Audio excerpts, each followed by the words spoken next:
Hello friends, welcome to Unacademy which is India's largest learning platform. मेरा नाम है विशाल चौहान और यूपीएससी की सिविल सर्विस एग्जामिनेशन की प्रिपरेशन के लिए ज्योग्राफी की हमारी जो ये सीरीज़ चल रही है उसमें फिजिकल ज्योग्राफी में जियोमॉर्फोलॉजी के कॉन्सेप्ट्स हम समझ रहे हैं। और जियोमॉर्फोलॉजी में जो हमारा पहला ही टॉपिक चल रहा था उसको हम दूसरे पार्ट में आज समझने जा रहे हैं, that is interior of Earth and seismic waves. So I hope पिछला सेशन आपने अटेंड किया होगा, और अगर नहीं किया है सो मैं यही एडवाइस करूंगा आपको कि पिछले सेशंस आप अटेंड ज़रूर करें। जियोमॉर्फोलॉजी का पहला सेशन आप अटेंड करें। उसके अलावा इससे पहले मैं अनअकैडमी के दी कॉन्सेप्ट चैनल पर क्लाइमेटोलॉजी एज वेल एज मैं ओशियनोग्राफी के सेशंस जो हैं वो कंप्लीट करा चुका हूं, उन्हें भी आप ज़रूर अटेंड करें। और आप मेरी स्पेशल क्लासेस को ज़रूर अटेंड करें, जिसमें अभी फ़िलहाल आप हिस्ट्री ऑप्शनल में वर्ल्ड हिस्ट्री के सेशंस अटेंड कर सकते हैं, लेकिन कुछ सेशंस क्लाइमेटोलॉजी के भी आपको मिल जाएंगे स्पेशल क्लासेस में। सो लिंक्स आपको अवेलेबल हो जाएंगे अगर आप अनअकैडमी पर अनअकैडमी में मेरी प्रोफाइल अगर ढूंढते हैं विशाल चौहान, उसके नीचे आपको अंडर माय प्रोफाइल आपको लिंक्स ज़रूर मिल जाएंगे। उसके अलावा प्लस प्लेटफॉर्म पर आप मेरे इंडियन पॉलिटी के कॉम्प्रिहेंसिव बाइलिंगुअल कोर्स को ज्वाइन कर सकते हैं, और मैंने एक इंडियन मॉडर्न हिस्ट्री का भी कोर्स कंप्लीट करवाया है, उसे भी आप ज्वाइन कर सकते हैं। To enrol make sure you use my code VCUPSC। Alright, इन सभी सेशंस के लिंक्स अगर आप चाहते हैं या पीडीएफ्स अगर आप चाहते हैं तो आपको मिलेंगे मेरे टेलीग्राम ग्रुप चौहान_सर_CSC। मेक श्योर कि आप इस ग्रुप को ज्वाइन ज़रूर करें। राइट, सो आप हैं अनअकैडमी पर विच is India's largest learning platform. और अगर आप सिविल सर्विस एग्जामिनेशन के लिए थॉरली प्रिपेयर करना चाहते हैं तो अनअकैडमी लेकर आया आपके लिए subscription plans plus and iconic for GS preparation. आपके लिए प्लस जीएस और आइकॉनिक जीएस की सब्सक्रिप्शन अवेलेबल है। 1 साल या उससे ऊपर की सब्सक्रिप्शन लेना आपके लिए वैल्यू फॉर मनी रहेगा। To get the 10% discount make sure use my code VCUPSC। Right, और अगर आप ऑप्शनल सब्जेक्ट्स के लिए सेपरेटली पढ़ना चाहते हैं तो 1 साल या उससे ऊपर की सब्सक्रिप्शन सेपरेट ऑप्शनल सब्जेक्ट्स के लिए भी अवेलेबल है। To get the discount of 10% make sure use my code VCUPSC। But rather value for money आपके लिए प्रॉस्पेक्ट ये रहेगा कि अगर आप जीएस प्लस ऑप्शनल का एक कॉम्बो पैक अगर सब्सक्राइब करें, अगर आपके पास ऑप्शन अवेलेबल हो तो आप इस कॉम्बो पैक के लिए जा सकते हैं। This is rather value for money prospect for you. Alright, और इस समय 18 मंथ्स के कॉम्बो पर बहुत बेहतरीन प्राइस चल रहा है 63,898। राइट, 10% डिस्काउंट आपको मेरा कोड यूज करने पर मिलता है VCUPSC। और साथ ही में आपको प्रोवाइड की जाती है बुक्स यानी स्टडी मटेरियल, और टेस्ट सीरीज भी आपको प्रोवाइड की जा रही है। So make sure that you enrol by using my code VCUPSC और अपनी प्रिपरेशन की जर्नी शुरू करें, थॉरली प्रिपेयर करें सिविल सर्विस एग्जामिनेशन के लिए। राइट, और फ्री टेस्ट सीरीज आपके लिए अवेलेबल है through out weekdays, Monday, Tuesday, Wednesday, Thursday, Friday, Saturday. Right, Hindu practice quiz, medieval Indian history, science and technology, economics, ancient history, UPSC CSAT, तो ये सभी free test series आपके लिए available है। Make sure that you enrol by using my code VCUPSC। उसके अलावा बहुत ही जल्द लॉन्च होने जा रहे हैं UPSC CSC optional channels starting with complete optional paper analysis for UPSC CSC 2021। So stay tune for those, join जरूर कीजिएगा इन ऑप्शनल चैनल्स को, बहुत बेहतरीन आपको नॉलेज यहाँ प्रोवाइड की जाएगी। राइट, और अगर आप सब्सक्राइब करना चाहते हैं सिविल सर्विस एग्जामिनेशन प्रिपरेशन के लिए अनअकैडमी के किसी पैक के साथ जुड़ना चाहते हैं तो आइकॉनिक पैक के साथ अगर आप जुड़ें तो ज़्यादा बेटर रहेगा आपके लिए, क्योंकि इसमें आपको 1-on-1 लाइव मेंटरिंग यानी कि पर्सनलाइज्ड लर्निंग एक्सपीरियंस प्रोवाइड किया जाता है। Study planner and mains Q&A practice sessions आपको दिए जाते हैं। ओपन हाउस मिलता है आपको एजुकेटर्स के साथ। राइट, और अगर आप जो भी मेंस के आंसर्स लिखते हैं उस पर आपका रेगुलर फीडबैक प्रोवाइड किया जाएगा। और अगर आप एक साथ पेमेंट नहीं कर पा रहे हैं या नहीं करना चाह रहे हैं तो लोन फॉर यूपीएससी बहुत बेहतरीन इनिशिएटिव है, जिसमें कोई इंटरेस्ट रेट नहीं लिया जाता है, जिसमें कोई प्रोसेसिंग फीस नहीं होगी, कोई हिडन चार्जेस नहीं होंगे, बहुत ही इंस्टेंटली आपको ये लोन प्रोवाइड किया जाएगा। Right, with very flexible repayment tenure and बहुत मिनिमल सा पेपर वर्क। ऑलराइट, और नए बैचेस शुरू होने जा रहे हैं सिविल सर्विस एग्जामिनेशन प्रिपरेशन के लिए 27 जनवरी से। Mission 2022, Lakshya 2022 and expedition 2022 for 2022 civil service examination. Similarly 2023 के लिए भी 2 नए बैचेस मिशन एंड लक्ष्य शुरू होने जा रहे हैं। So you can subscribe by using my code VCUPSC and you can definitely join these new batches और अपनी प्रिपरेशन जो है वो आप थॉरली शुरू करें। Alright, now let us start with today's topic geomorphology में। आज हम interior of Earth and seismic waves topic को कंटिन्यू करने जा रहे हैं। ठीक है, तो इन दी प्रीवियस सेशन हमने क्या समझा था? सो इन दी प्रीवियस सेशन मैंने आपको सबसे पहले तो बताया था कि सिलेबस क्या है जियोमॉर्फोलॉजी का, राइट? जिसमें हम सबसे पहले interior of Earth and seismic waves पढ़ेंगे, then we will learn about the continental drift theory, then उसके बाद हम देखेंगे the improvement of continental drift theory, that is the plate tectonic theory. Plate tectonic theory के under हम volcanoes के बारे में समझेंगे, अर्थक्वेक्स के बारे में, सुनामी के बारे में, माउंटेन्स कैसे बनते हैं उनके बारे में समझेंगे, right? Then we will understand about weathering and corrosion, and at last we will understand about landforms and rocks. So इस तरह कुछ 10 चैप्टर्स में हम अपनी जियोमॉर्फोलॉजी को कवर करने जा रहे हैं, और आज हमारा पहला चैप्टर जो है वो खत्म होने जा रहा है। 2 पार्ट्स में हमने पहले चैप्टर को पढ़ा, right, interior of Earth and seismic waves. इसमें हमने ये समझना है कि सिस्मिक वेव्स के माध्यम से किस तरह हमें अर्थ के इंटीरियर के बारे में जानकारी मिलती है। So in the previous session मैंने आपको बताया था कि एस एंड पी वेव्स क्या हैं, उनमें डिफरेंसेस क्या हैं और उनमें सिमिलैरिटीज क्या हैं, और एस एंड पी वेव के कुछ बिल्कुल बेसिक कॉन्सेप्ट्स और डेफिनेशंस वगैरह मैंने आपको प्रोवाइड किए थे, जो कि आपको prelims as well as mains दोनों में काम आएंगे, ठीक है?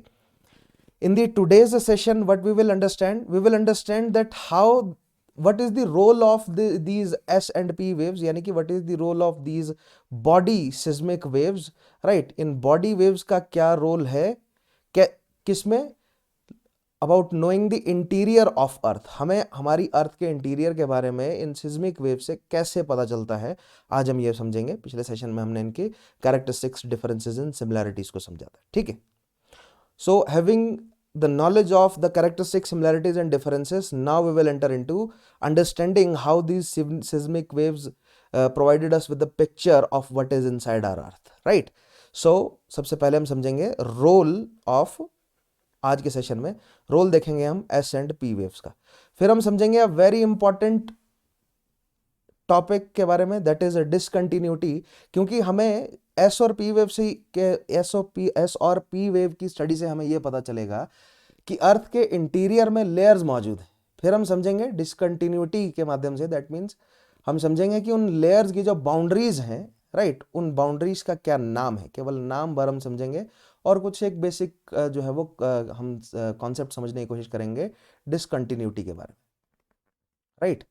सो सेकेंड चीज हम डिसकंटिन्यूटी समझेंगे। Then we will understand about the thermal gradient of earth, यानी कि जैसे जैसे हम अर्थ के नीचे जाते जाते हैं, right, with the increasing depth temperature कैसे वेरिएट करता है, राइट? तो मैंने आपको पिछले सेशन में बताया था, in geography we study spatial and temporal variations, ठीक है? So that is also true for geology. Geology में भी हम कहीं ना कहीं स्पेशियल एंड टेम्पोरल वेरिएशंस ही समझ रहे होते हैं, right, but under the surface of earth, यानी या तो interior in surface of earth में हम समझ रहे होते हैं क्या, the variation with time in space, right? So हम थर्मल ग्रेडियंट के बारे में समझेंगे अर्थ के आज के सेशन में। Then we will understand a very important concept of geomagnetism. जियोमैग्नेटिज्म के बारे में भी समझेंगे, जियोमैग्नेटिज्म क्या है, राइट? यानी कि अर्थ जो है वो एक मैग्नेट की तरह क्यों बिहेव करती है, या हमें अर्थ के बाहर एक मैग्नेटिक फील्ड क्यों देखने को मिलता है, कैसे देखने को मिलता है, आज हम इसे समझेंगे। सो मैंने आपको, जो रेगुलर स्टूडेंट्स हैं वो लोग जानते होंगे कि जब क्लाइमेटोलॉजी हम डिस्कस कर रहे थे तो वहां पर मैंने आपको आयनिक जो आयनोस्फीयर है उस, या मैंने जब आपको बताया था कि ऑरोरा का फॉर्मेशन कैसे होता है, वहां मैंने आपको प्रॉमिस किया था कि जियोमॉर्फोलॉजी में मैं समझाऊंगा कि जियोमैग्नेटिज्म कैसे काम करता है। तो आज हम समझेंगे कि जियोमैग्नेटिज्म कैसे काम करता है, right? And at last we will understand about the chemical कह सकते हैं कि कौन कौन से chemical composition, yes, chemical composition of earth के बारे में समझेंगे, ठीक है? अर्थ में कौन कौन से केमिकल्स जो हैं वो मौजूद हैं। So this will be the topics for today's session, right? इससे हम देखिए पूरा इंटीरियर ऑफ अर्थ के बारे में समझेंगे ना, अर्थ के अंदर जो लेयर्स हैं उनको हम समझेंगे by role of S and P waves, right? फिर उन लेयर्स के बीच में बाउंड्रीज के बारे में समझेंगे। फिर देखेंगे कि with the increasing depth temperature किस तरह चेंज करता है उन लेयर में। फिर हम देखेंगे कि उन लेयर्स में ऐसा क्या है कि अर्थ जो है वो एक मैग्नेट की तरह भी बिहेव कर रही है। फिर हम देखेंगे कि कौन कौन से केमिकल्स जो हैं वो अर्थ के इंटीरियर में मौजूद है, right? So this will be the syllabus, not the syllabus but this will be the topics that we will be covering in today's session। और एक बहुत इंपॉर्टेंट क्वेश्चन भी आज हम करेंगे, ठीक है? जो मैं आपको सेशन के दौरान बताऊंगा कि कौन सा क्वेश्चन जो है वो आज हमें समझना है, क्योंकि मैंने आपको बताया ही in every session we will understand, we will take at least one question for mains, और रेस्ट ऑफ जो फैक्ट्स हैं वो हमें प्रीलिम्स के लिए तो मदद करेंगे। All right, so now let us start with today's session by understanding what is the role of S waves, right? Role of S waves in understanding the interior of Earth, ठीक है। So we have direct and indirect sources, मैंने आपको पिछले session में PDF provide करी थी, तो I hope आपने उन डायरेक्ट एंड इनडायरेक्ट सोर्सेस के बारे में पढ़ा होगा, right? So we have direct and indirect sources for understanding what is in the interior of Earth, but seismic waves gives us the clear picture. So अभी हम assume करके चल रहे हैं कि हमें अर्थ के अंदर नहीं पता कि क्या है, ठीक है, बट हम सिस्मिक वेव्स को स्टडी करेंगे। एंड सिस्मिक वेव्स में भी बॉडी वेव्स को स्टडी करेंगे, right, not the surface waves. जो सरफेस पर वेव चलती है उन्हें अभी हम स्टडी नहीं कर रहे हैं, उन्हें हम अर्थक्वेक में स्टडी करेंगे under plate tectonic theory, right. So body waves के माध्यम से अब हम देखते हैं कि अर्थ के इंटीरियर में क्या है। तो पहले हम देखते हैं कि एस वेव्स हमें क्या बताती है। अभी तक हमें कुछ नहीं पता कि अर्थ के इंटीरियर में क्या है। हमें पता है कि डिफरेंट जो है वो मेटल्स हो सकते हैं अर्थ के इंटीरियर में, हमें बिल्कुल बेसिक चीजें पता है डायरेक्ट इनडायरेक्ट सोर्सेज से, कि अर्थ का कोर हो सकता है कि ज़्यादा डेंसर हो, या अर्थ के कोर में जो है वो निकल फेरस जैसे मेटल्स जो है वो मौजूद हों, but still we do not have the clear picture, right. So अब क्लियर पिक्चर लेने की कोशिश करते हैं एस और पी वेव्स के माध्यम से। First of all let us understand the role of S waves. So S waves की कुछ एक बेसिक कैरेक्टरिस्टिक्स हमने क्या समझी थी कि एस वेव्स जो है वो क्या है, ट्रांसवर्स वेव्स हैं, राइट, ठीक है, and they don't travel through liquids. Liquids से एस वेव्स जो है वो ट्रेवल नहीं करती हैं। क्या ट्रांसवर्स वेव्स हैं या लॉन्गिट्यूडनल वेव्स हैं, राइट। सो आप लोग जो है वो कमेंट में, मैं सवाल जो है वो आपसे पूछता रहूंगा, दो it is a recorded session, but anyways जो कमेंट्स चलते हैं, लाइव चैट जो चलती है, वहां पर आप जवाब देते रहे, बिकॉज मैं मॉनिटर करता रहता हूं, ठीक है। So we know that S waves are transverse waves, ठीक है, एंड हम ये जानते हैं कि एस वेव्स लिक्विड में ट्रेवल नहीं करती, they do not travel through liquid. ये हमें फंडा जो है वो एस वेव्स के बारे में पता है, ठीक है। सो दैट मीन्स ये कि अगर कहीं भी अर्थक्वेक आएगा, है ना, अर्थ के इंटीरियर में अगर कहीं भी अर्थक्वेक आएगा, मान लीजिए यहां पर अर्थक्वेक आया, राइट, सो जो ट्रांसवर्स वेव्स है यानी कि जो एस वेव्स हैं वो 360 डिग्री में ट्रेवल करेंगी इस तरह, ठीक है, राइट, बिल्कुल ऊपर इस फोकस ऑफ अर्थक्वेक के बिल्कुल नियरेस्ट पॉइंट जो होगा अर्थ की सरफेस पर, that will be termed as the epicentre, है ना, and this will be the focus of earthquake, and all of these are transverse waves. Let's say these are transverse waves and they are reaching for the surface of अर्थ, ठीक है, 360 degree में move कर रहे हैं और surface of अर्थ पर जा रहे हैं। सो दैट मीन्स यहां पर अगर हम सिस्मोग्राफ्स लगा दें, seismograph is the device which reads the seismic activities, right, seismic waves को रीड करता है, वो मेजर करने का काम करता है, और मेजर करता है रिक्टर स्केल पर, ध्यान रखना है आपको, राइट। अगर हम यहां पर सिस्मोग्राफ्स लगा दें तो जो एस वेव्स हैं वो हमें पहुंचनी चाहिए ना हर जगह पर, राइट, पूरी अर्थ की सरफेस पर हमें कहीं ना कहीं एस वेव्स जो है वो मिलनी चाहिए, अगर कहीं इस तरह की कोई हमें अर्थक्वेक वाली एक्टिविटी जो है वो देखने को मिली है, ठीक है, बट ऐसा होगा नहीं। क्यों नहीं होगा? क्योंकि हम ये पाएंगे कि there will be a region जहां पर हमें ये वेव्स जो है वो देखने को मिली नहीं, राइट, इतने रीजन में ये वेव जो है वो नहीं मिलेगी देखने को, ठीक है। सो इसका यही मतलब हो सकता है कि अंदर शायद लिक्विड मौजूद है, राइट, अंदर किसी तरह लिक्विड मौजूद है जहां से ये एस वेव्स ट्रेवल नहीं कर सके, ठीक है। सो आइए इस बिल्कुल बेसिक फंडे को थोड़ा सा मैं एलोबरेट करके आपको समझाता हूं, ठीक है। So if we do not have S wave on the seismograph, that means there is liquid present inside our earth, ठीक है। तो आइए देखते हैं कि कैसे हमें देखने को मिलता है। मान लीजिए ये हमारी अर्थ है, ठीक है, और ये है एपिसेंटर। फोकस को नहीं लेकर चलते, एपिसेंटर से हम मेजर करने की कोशिश करते हैं, ठीक है। सो एपिसेंटर से मान लीजिए कि वेव्स जो है वो अब ट्रेवल कर रही हैं नीचे, दो फोकस से वेव्स ट्रेवल करती हैं, but we will consider epicentre, right, और waves will travel into curved path. हम जानते हैं कि S and P waves both will travel in the curved paths. क्यों ट्रेवल करती हैं? I explain that in the previous session. तो जब हम सिस्मोग्राफ्स में मेजर करेंगे ना, ठीक है, हम सिस्मोग्राफ्स की जब रीडिंग लेंगे, so from the AP centre till 103 degrees. अब ये डेटा 103 डिग्रीज अलग अलग बुक्स में अलग अलग साइंटिस्ट या अलग अलग ऑर्गेनाइजेशंस के माध्यम से अलग अलग डेटा जो है वो आपको देखने को मिलेगा, बट हम वैल्यू लेते हैं 103 डिग्रीज तक हमें देखने को मिलेगा कि हमें रीडिंग्स जो है वो एस वेव्स की मिल रही हैं ऑन द सरफेस ऑफ अर्थ। ठीक है, the seismic waves will move in the curved path, they will eventually reach the surface of earth, and on the surface of earth we will have seismographs, and it is only up to 103 degrees from the epicenter that we will observe any seismic waves, right? Any, not just any seismic waves, but हमें S waves की activity देखने को मिलेगी। That means इसके बाद इतने पूरे reason में सिस्मिक वेव्स पहुंची नहीं, अदरवाइज सिस्मिक वेव्स को इस तरह ट्रेवल करना चाहिए था ना, ठीक है, हर जगह जाना चाहिए था 360 डिग्री में और पहुंचना चाहिए था सरफेस तक, बट वो पहुंची नहीं। अगर वो पहुंची नहीं, इसका मतलब ये है कि बीच में कहीं लिक्विड था। क्यों? क्योंकि एस वेव्स जो हैं वो लिक्विड में ट्रेवल नहीं करती हैं।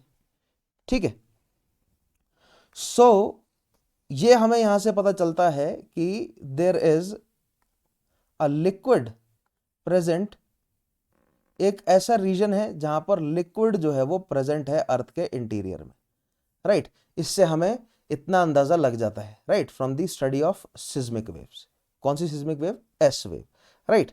बट वो कितनी डेप्थ पर है, उस डेप्थ को, है ना, व्हाट इज द डेप्थ, यानी कि अर्थ की सरफेस से कितना नीचे है वो लिक्विड, ये हमें कैसे पता चलेगा?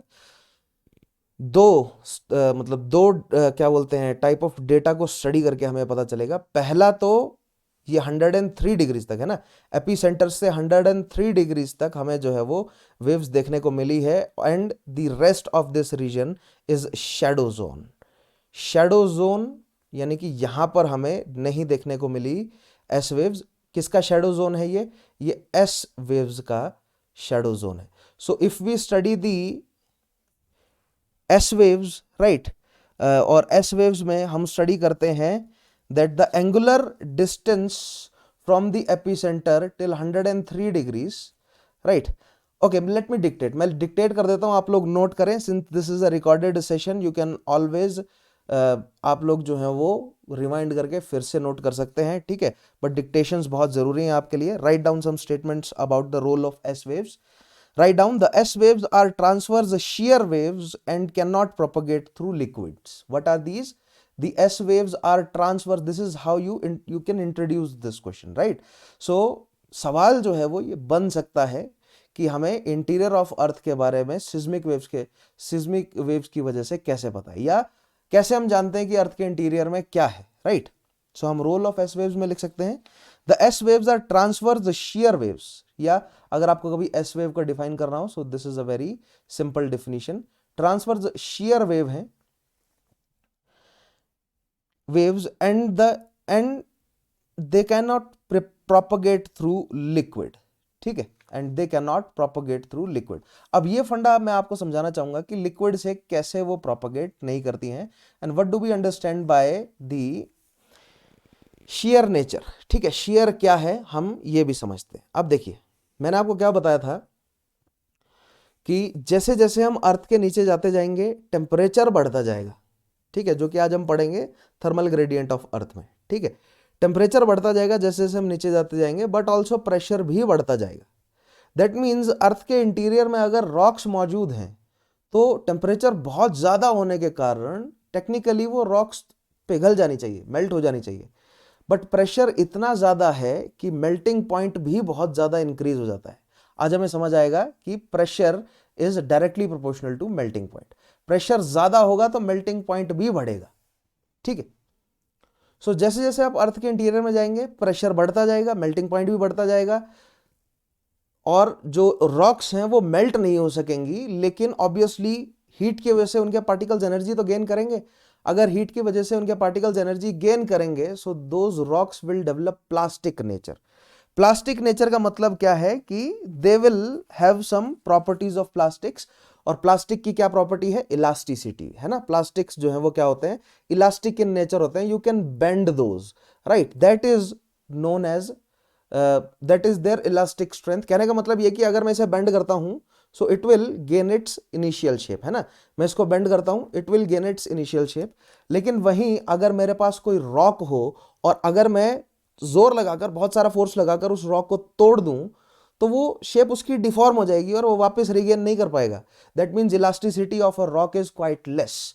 But with the increase of depth, the temperature increases, pressure also increases, so the rocks develop plastic nature, right? That means उनकी शेप डिफॉर्म होती है and they regain their original shape. This is known as a shear. मान लीजिए दो layers हैं, ठीक है, दो लेयर्स हैं, एक साइड को प्रेशर पड़ रहा है इस लेयर पर और ये लेयर जो है वो वापस आ जाएगी। मैंने आपको क्या बताया था, how transverse waves travel, right. क्या समझाया था मैंने आपको कि मान लीजिए ये पार्टिकल्स हैं एक स्ट्रिंग पर, ये पार्टिकल्स हैं, the particles will move upward and then downward, right, फिर upward and then downward as long as they will get the stimuli, right, जब तक उनको एनर्जी जो है वो मिलती रहेगी। तो यही तो है प्लास्टिक नेचर कि शेप बिगड़ी और वापस अपनी शेप में आ रहा है, बट फिर एनर्जी लगी, शेप बिगड़ी और फिर वापस शेप में आ रहा है, फिर एनर्जी लगी, शेप बिगड़ी, वापस अपनी शेप में आ रहा है, right. This is known as shear. और शेयर जो है वो हमें प्लास्टिक यानी कि सॉलिड्स में नजर आता है, लिक्विड्स में हमें शेयर नहीं नजर आता। लिक्विड में क्या होगा कि अगर लेयर, मान लीजिए ऊपर वाली लेयर, लिक्विड भी लेयर्स में, सॉलिड भी लेयर्स में होंगे, ठीक है, अगर लिक्विड की ऊपर वाली लेयर अगर बह गई तो वो वापस नहीं आएगी, या उस लेवल पर वापस नहीं आएगी कि आप कह सकें कि शेयर नेचर वो हमें एग्जिबिट कर रही है। That is why S waves do not travel through liquid, क्योंकि ये लॉन्गिट्यूडनल वेव्स हैं एंड लॉन्गिट्यूडनल वेव्स में क्या रिक्वायर्ड है कि जो पार्टिकल है वो एक बार ऊपर जाए, एक बार फिर आए वापस इनिशियल पोजीशन पर, फिर नीचे जाए, फिर आए वापस इनिशियल पोजीशन पर। दैट मीन्स किसी तरह का प्लास्टिक नेचर वो एग्जिबिट करे, ठीक है, जो कि लिक्विड्स में नहीं होता। लिक्विड की अगर एक लेयर आगे बह गई तो वो बह गई, फिर ठीक है, दूसरी लेयर उसकी जगह आकर ले लेगी डेफिनेटली, बट वो अपनी इनिशियल पोजीशन पर वापस नहीं आएगी। That is why when S waves travel through liquid, that is why S waves do not travel through liquid. तो जब हमने एक एपिसेंटर पर नोट किया कि कोई सिस्मिक वेव जो है वो पहुंच रही है, और फिर हमने थ्रू आउट अर्थ की सरफेस पर सिस्मोग्राफ से नोट किया कि कहां कहां पर हमें वो एस वेव्स की एक्टिविटी देखने को मिली, तो हमें केवल 103 डिग्रीज तक एस वेव्स की एक्टिविटीज देखने को मिली। Beyond that we observed a shadow zone, यानी कि वहां तक एस वेव्स नहीं पहुंची। दैट मीन्स बीच में कहीं ना कहीं क्या मौजूद था, लिक्विड मौजूद था। क्यों? क्योंकि जो एस वेव्स जाना चाहती थी आगे, वो आगे जा नहीं सकी because of this liquid present. So S wave का क्या रोल है अर्थ के इंटीरियर में, इंटीरियर को समझने में? समझ आया आपको कि it tells us about that there is a region present inside the earth which is liquid in state, right, यानी कि ऐसा मैटर मौजूद है जो लिक्विड स्टेट में है। एस वेव्स हमें केवल ये बताता है, बट वो लिक्विड कितनी डेप्थ में है, तो आइए इन स्टेटमेंट्स के माध्यम से मैं आपको रेस्ट ऑफ द पूरा कॉन्सेप्ट जो है वो लिखवा दूं। राइट डाउन, अभी तक हमने क्या लिखा है, I am repeating. The S waves are transverse shear waves and they can not propagate through liquids. समझ आया आपको शेयर नेचर क्या है, क्यों एस वेव्स लिक्विड से ट्रेवल नहीं करती, कॉन्सेप्ट मैंने आपको समझा दिया। Next point, the study of S waves revealed that beyond the angular distance of 103 degrees from epicenter on the surface of Earth, the S waves cannot be detected anywhere, thus there is a S wave shadow zone. ठीक है, यही हमने समझा। I will not repeat because since it is a recorded session, you can go back and listen again and note these down. It is very important that you write these down. This concludes that there must be some liquid zone in the internal layers of Earth which is not allowing the propagation of S waves, and depth of this liquid zone was calculated as 2900 kilometers. ठीक है, इसकी depth जो है वो from the surface, कितना depth जो है वो कैलकुलेट किया गया, it is 2900 kilometres. So that means from the surface of Earth till 2900 kilometers we have solid, and beyond 2900 kilometers till the center of Earth it can be liquid. क्योंकि अभी तक हमने पी वेव को study नहीं किया, ठीक है, हमने केवल एस वेव को स्टडी किया और हमें पता चला कि बियॉन्ड 2900 किलोमीटर हमें क्या देखने को मिला है, अंदर जो है वो लिक्विड, राइट। नेक्स्ट लिखिएगा, but the extent of this liquid zone is known with the help of study of P wave pattern. ठीक है, अब इस लिक्विड का फर्दर एक्सटेंट अर्थ के सेंटर तक है या नहीं है इस लिक्विड जोन का, that we will understand with the study of P waves.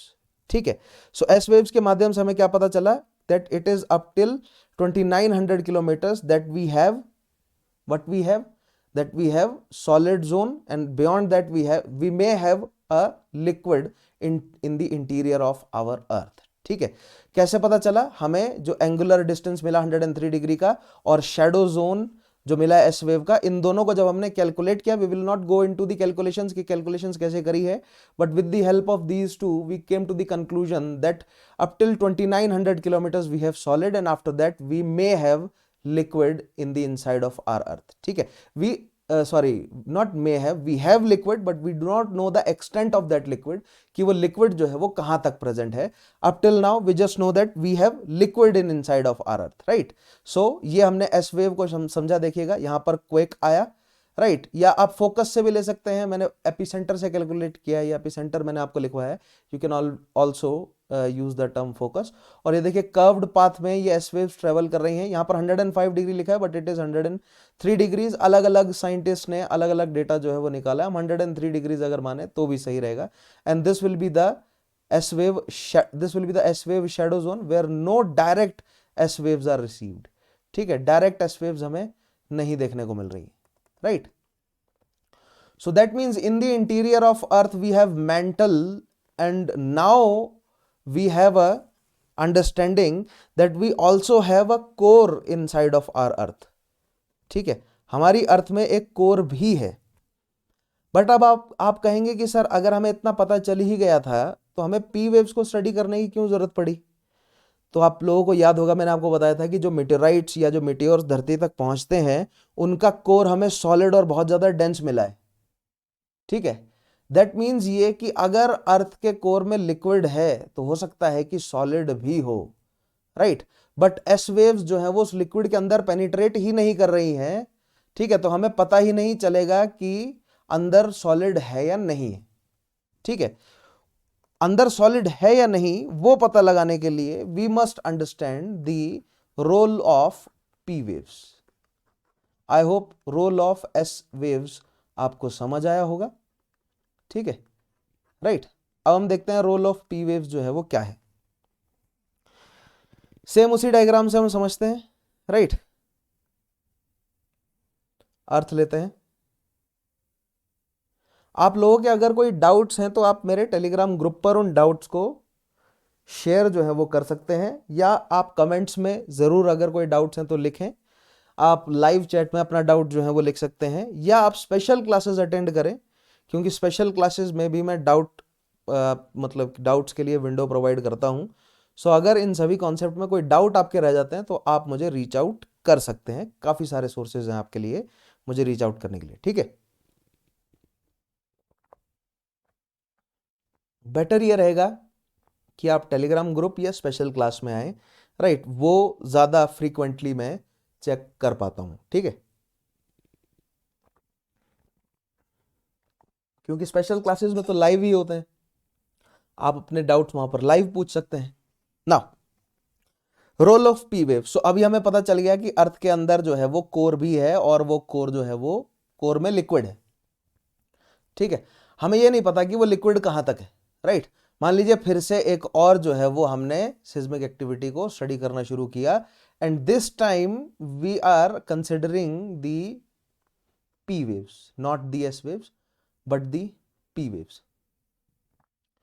So up till 103 degrees, the P waves will behave more or less same to the S waves, right? उसी तरह behave करेंगी, है ना, up till let's say 103 degrees. This is 103 degrees both side.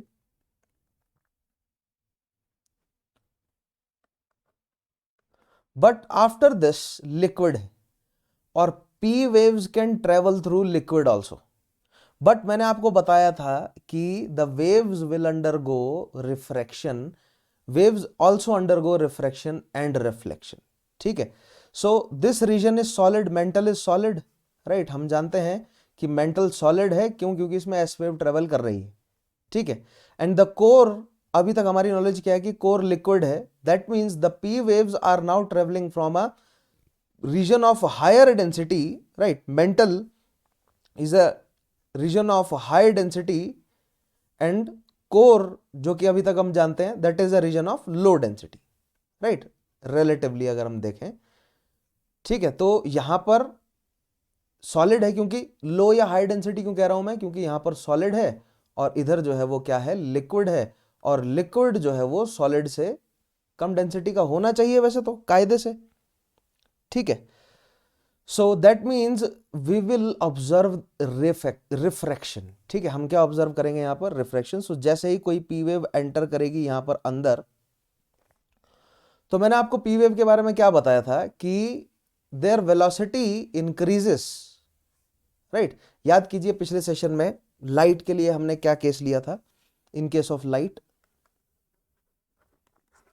Right, मान लीजिए this is a denser, this is a rare medium and this is a denser medium, एक light ray जो है वो फॉल कर रही है, right, and this is a normal. So light ray will bend towards the normal, because light के case में क्या होता है? Velocity decreases if density increases, right. ये होता है लाइट के केस में, हम जानते हैं। बट बॉडी सिस्मिक वेव्स के केस में क्या होता है? The velocity increases if density increases, ठीक है। Velocity will increase if density increase, that means अगर कोई पी वेव ऐसे जो है वो एक रेयर मीडियम से डेंसर मीडियम में जा रही है, and this will be the normal, so its velocity will increase. If its velocity will increase, that means it will move away from the normal.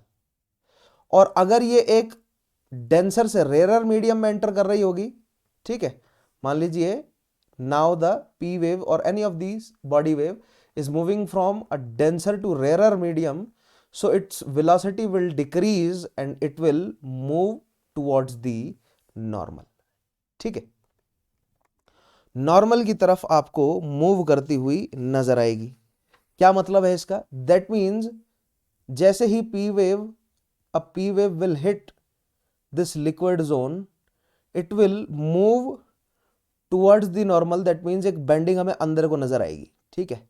But again with the increasing depth, the density of this liquid will again increase, right. Liquid की density again increase होगी, again ये move करेगा, and then liquid से फिर से solid में जाएगा ये, राइट, और फिर से हमें बेंडिंग देखने को मिलेगी।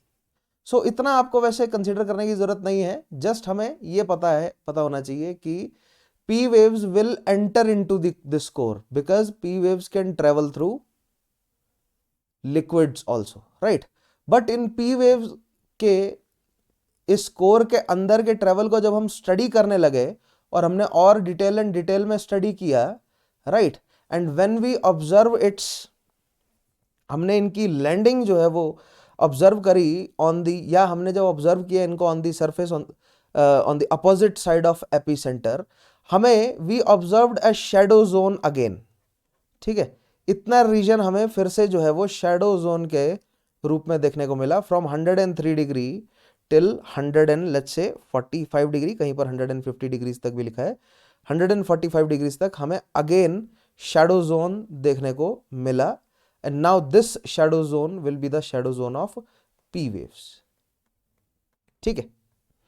और फिर उसके अलावा हमें जो है वो पी वेव्स मूव करती हुई नजर आई from core, and we got the data on the other side of epicentre के बिल्कुल ऑपोजिट में ना, अदर साइड ऑफ अर्थ, हमें यहां पर डेटा जो है वो देखने को मिला कि पी वेव्स जो है वो इधर पहुंच रही है। But upon studying the path and velocity,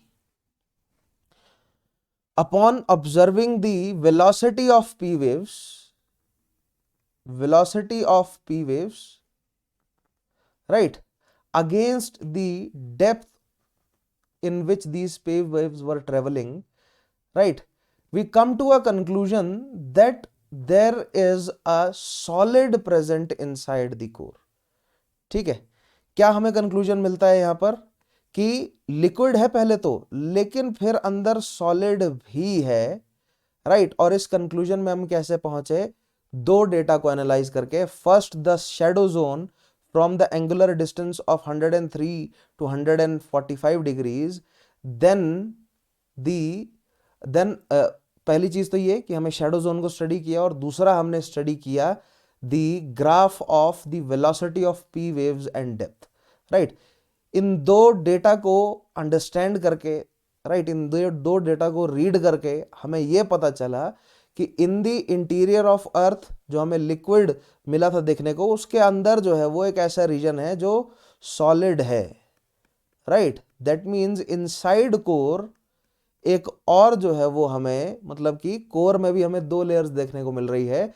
the outer core is liquid and the inner core is solid, and how we came to that conclusion by understanding the velocity of p waves versus depth graph, and secondly by understanding the shadow zone of p waves। ठीक है, अब इसकी खास technicality में, खास details में आपको जाने की जरूरत नहीं है, that is for optional geography, right. But for GS आपके लिए केवल इतना ही समझना जरूरी है कि पी वेव्स के माध्यम से हमें अर्थ के इंटीरियर के बारे में क्या पता चला कि अर्थ के इंटीरियर में जो कोर है, उस कोर के भी दो लेयर्स हैं। आउटर लेयर लिक्विड है, वो तो हमें पता पहले ही चल गया था, ठीक है। एस वेव से हमें क्या पता चला था कि कोर लिक्विड का है। कोर के अंदर क्या है वो नहीं पता।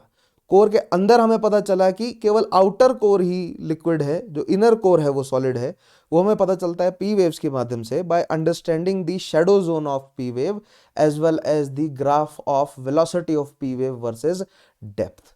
ठीक है, कितनी डेप्थ में वो पी वेव्स जो है वो मूव कर रही हैं, right. So write down some statements about the role of P waves. Write down, the p waves are seismic waves whose velocity increases with depth because of constant increase in density, but their velocity is significantly higher in solids than liquid। a very important point, ठीक है। यहां पर कहीं एक आपको graph भी देखने को मिलेगा, ये रहा, ठीक है। This is the velocity versus depth, ठीक है। डेप्थ वर्सेस वेलोसिटी जो ये ग्राफ है, इसको हम स्टडी करते हैं, और इस ग्राफ के माध्यम से हम देखते हैं कि हमें कैसे पता चला कि अर्थ के इंटीरियर में जो कोर है, उस कोर में भी एक फर्दर जो है वो इनर कोर मौजूद है। ध्यान से सुनिएगा, I am repeating this statement.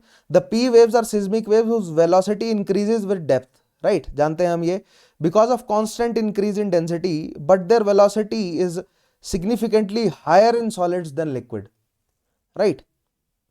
ये हमें कैसे पता चला, आइए देखते हैं। If we study the velocity depth graph, this is the velocity depth graph of P waves, it is clear that at depth of around 2900 metres, देखिए at depth of around 2900 metres, पहले क्या है, जनरल ट्रेंड क्या होगा, with the increase in depth, जैसे जैसे depth बढ़ती जाएगी the velocity will increase. So मान लीजिए एट द वेरी लिथोस्फीयर में आप देख रहे हैं यहां पर, with the increase in depth जो वेलोसिटी है वो ग्रेजुअली इंक्रीज कर रही है, ठीक है। फिर हमें जनरल ट्रेंड क्या देखने को मिला, the velocity is gradually increasing up till 12 kilometres per second, ठीक है। Then in mantle it is also increasing, ये मेंटल ही है स्थिनोस्फीयर से, ऑल्सो इट इज इंक्रीजिंग, 12 से थोड़ा सा ज्यादा हो जाती है, बट अराउंड 2900 किलोमीटर्स के अराउंड अचानक से वेलोसिटी कम हो जाती है। यहां पर तो सॉलिड है, हम जानते हैं क्यों, क्योंकि यहां पर एस वेव्स भी ट्रेवल कर रही हैं। देखिए एस वेव्स की वेलोसिटी भी जो है वो बढ़ी ही है with the increase in depth, right. P waves की वेलोसिटी भी बढ़ ही रही है with increase in depth, but 2900 kilometre के अराउंड क्या हुआ कि अचानक से वेलोसिटी जो है वो कम हो गई। ये हमें एस वेव्स को स्टडी करके ही पता चल गया था कि 2900 किलोमीटर के बाद जो है वो सॉलिड खत्म है, लिक्विड शुरू, ठीक है। तो पी वेव्स के लिए हमने ये तो एक्सपेक्ट किया ही था कि when the P waves will hit the 2900 kilometre mark, there velocity will drastically decrease. देखिए यहां पर 8 किलोमीटर पर सेकेंड तक आ गई, right. Then again their velocity is increasing, from 2900 kilometers till 5000 kilometers, again the velocity of seismic waves is increasing. But 51,050 kilometers per, right? At 51,050 kilometers per, not metres but kilometres per, अचानक से फिर से जो है वो P waves की velocity बढ़ जाती है. दिस इज लिक्विड, ये हम जानते थे, ये हमें एस वेव से पता चल गया था कि beyond 2900 kilometres liquid is present. So we were expecting that at 2900 kilometer mark the velocity of P wave will decrease. That is, this graph shows the velocity just decreased on 2900 kilometers, and then with the increase of depth the velocity will increase, right? So here we are observing that with the increase of depth the velocity is increasing, but at 51,000 at 50 but again ये तो हमें बाद में पता चला कि कितने distance पर है वो, but again after some distance there is a sudden increase in the velocity of the P waves. That means there is again change in the state, right? क्योंकि अब लिक्विड से सॉलिड में एंटर करेगा तभी velocity बढ़ेगी, right? So again we have a sudden increase in velocity that shows there is solid present in the inside of core, and then we observe a very little and gradual increase in velocity as the depth increase. वो तो होगा ही, because with the increase of depth density जो है वो बढ़ती चली जाएगी. ठीक है. So this is how with the understanding, दो चीजों की अंडरस्टैंडिंग से, first the shadow zone of between 103 degrees and 145 degrees, right? And secondly, by understanding this graph of depth versus velocity of seismic wave, we came to the conclusion that inside the core there is another further layer which is solid, which is in the interior and which is solid. And how we came to that conclusion? Because there is a sudden increase, in velocity, and that can only happen if we have solid medium after that depth, right? So इन दोनों का जो हमने study किया, shadow waves को जो हमने study किया, velocity को स्टडी किया डेप्थ के साथ, we came to that conclusion कि वो sudden increase of velocity happened around 51,050 kilometres, right? So from 51,050 kilometers up till let's say 63,070 kilometers, we have solid interior core. This is how we came to the conclusion that in the inside of our earth, in the interior of our earth, inside the core, there is another layer which is solid, that we call is a solid interior core. ठीक है, ये solid inner core. So क्या statements हमने लिखे? If we study the velocity depth graph, ठीक है, here we study the velocity depth graph. I hope आपको ये graph समझ आया होगा. Of P waves, it is clear that at the depth of around 2900 kilometer significant reduction है ना, 2900 kilometre पर significant reduction हुआ, that we have already expected. ये तो हमने expect किया ही था, because we have already studied S waves. हमें पता था कि liquid आने वाला है, solid के बाद liquid आने वाला है, हमें पता था कि speed जो है वो कम होगी, जो कि हुई भी. ठीक है. There is significant reduction in velocity of P waves because of presence of liquid zone. So this is that liquid zone, that is our outer core. Then there is gradual increase in velocity. Then there is, write these down, then there is gradual increase in velocity with depth. Then again at the depth of around 51,050 kilometers, there is a significant increase in velocity, which can only occur due to presence of a solid zone in the inner core of our earth. ठीक है. So अगर आप catch up नहीं कर पा रहे हैं, so rewind and write again. Next statement लिखिएगा. This analysis of depth of inner solid core was done with the help of analysis of shadow zone of P waves, that is 103, which extend from 103 degrees to 143 या 45 या 43 degrees angular distance from epicenter. Thus, with help of understanding shadow zone of P and S waves and studying the velocity depth graph of P and S waves, it was concluded that Earth consists of a solid zone. Final conclusion क्या है हमारे पास? That Earth consists of a solid zone. This is our Earth, and Earth consists of a solid zone up till 900 kilometers. Then there is a liquid zone which extends from 2900 to 5150 kilometers, right, up till here. And beyond this 5150 kilometer up to the center of earth, there is a solid core again known as inner core. ठीक है.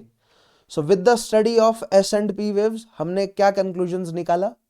That from the surface of earth till 2900 kilometers we have solid. ठीक है. तो जो surface of earth है उसको तो हमने crust कह दिया, right? And this solid region हमने इसको कहा कि ये mantle है ना. And beyond that solid we have liquid which is the core, जिसको हमने कहा कि ये क्या है, outer core. ठीक है. And beyond that up till the center of earth we have inner core. ये conclusions हमारे पास आई हैं with the study of seismic waves. ध्यान रखेंगे. But यहां तक कहानी खत्म नहीं होती है. These layers, जैसे कि मेंटल है, in mental we observe many sub layers. ठीक है. तो उन सब लेयर्स के बारे में हमें जानकारी कैसे मिली है, आइए अब हम उन सब लेयर्स के बारे में समझते हैं. ठीक है. एंड द बाउंड्रीज बिटवीन दो सब लेयर्स हम स्टडी करने की कोशिश करते हैं under the topic discontinuity. Discontinuity topic समझते हैं हम, जिसमें हम समझेंगे about the boundaries between these layers of earth. ठीक है. सो आई होप यहां तक आपको कहानी समझ आई होगी. कोई ज्यादा डिफिकल्ट नहीं था. एस एंड पी वेव्स का के कैरेक्टरिस्टिक्स, सिमिलैरिटीज एंड डिफरेंसेस हमने समझे. Then we understood the role of S and P waves in the understanding of the interior of earth. और हमें एस एंड पी वेव्स से जो कंक्लूजन्स मिले वो हमने अपने सामने रखे. ठीक है. Now let us move to this next topic of today's next topic, that is discontinuity.